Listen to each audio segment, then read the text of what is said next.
Good morning. Praise the Lord.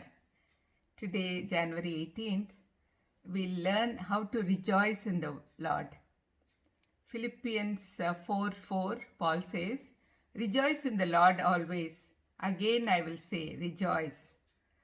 Christians are commanded to rejoice under all circumstances, and obedience is possible because true joy is in the Lord anyway.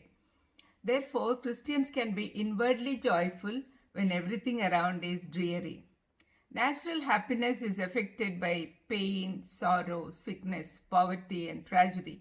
But Christian joy rides high over all the billows of life. Proof of this is found in the fact that Paul wrote this epistle from the prison.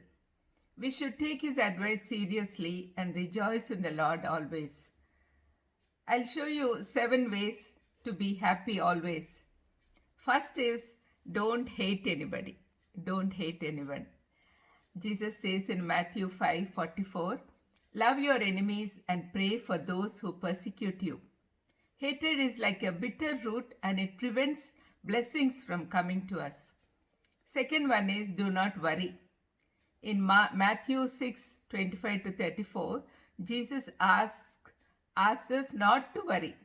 In these 10 verses, he repeats it thrice. Notice how important his command is. We worry only when we don't have confidence in God's power. Third is help others while living a simple life.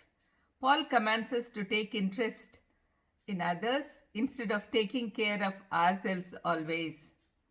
Fourth is don't expect anything from your neighbors. Depend on God and always be givers and not takers. Fifth one is learn to give. Acts 20:35 says, "It is more blessed to give than to receive." These words are said by Paul himself. Sixth is always be happy. God commands us to be happy, and when we are happy, it means that we are following his commands. Seventh is have relationship with God. In 1 Thessalonians 5:15, Paul says, "Rejoice always, pray continuously." If we are praying continuously, we are having continuous relationship with God, communication with God. But we have to do everything with God's help. So we'll pray. Lord, help us to rejoice in you always. In Jesus' precious name I ask. Amen. God bless you and keep you happy always.